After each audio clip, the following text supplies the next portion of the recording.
Praise the lord. దేవుని నామానికి మహిమ కలుగును గాక. ఈరోజు దేవుని వాగ్దానము.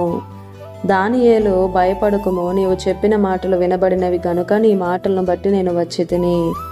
దానియేలు గ్రంథము 10వ అధ్యాయము 12వ వచనము. ఈ ఉదయకాల సమయంలో దేవాతి దేవుడే ఇక్కడ దానియేలుతోనూ మనతో మాట్లాడుతున్నాడు. దానియేలు ప్రార్థన గురించి మనం తెలుసుకోవచ్చు.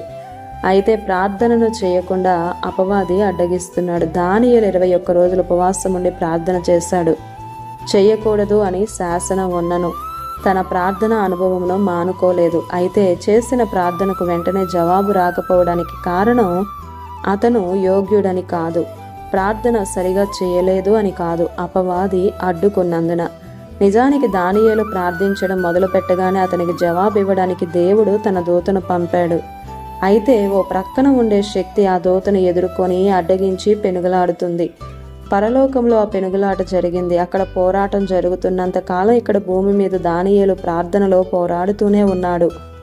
ఏలయనగా మనం పోరాడుతున్నది ప్రస్తుతం శరీరాలతో కాదు గాని ప్రధానులతో గాని ప్రస్తుత అంధకార సంబంధులకు లోకనాథులతోనూ ఆకాశ మండలంలో ఉన్న దురాత్మల సమూహముతో పోరాడుతున్నాం.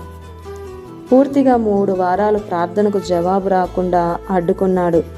దానియేలును పూర్తిగా అనగదొక్కాలని అపవాది అనుకోవచ్చు. అయితే మనం భరించగలిగేంత శోధన తప్ప ఎక్కువ మన మీదకి రానివ్వడం దేవునికి ఇష్టం లేదు. చాలా వరకు ప్రార్థనలు ఆలస్యమవుతాయి.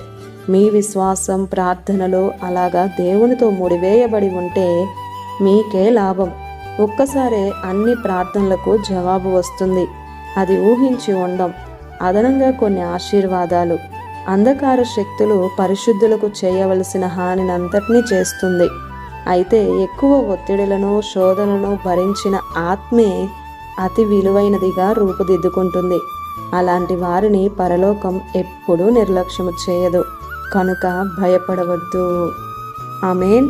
ఈ దిన వాగ్దానం మనందరి జీవితాలలో నెరవేరాలని కోరుతూ దేవుని సువార్త పరిచర్యలో మీ సహోదరి Prasanna. God bless you. Amen.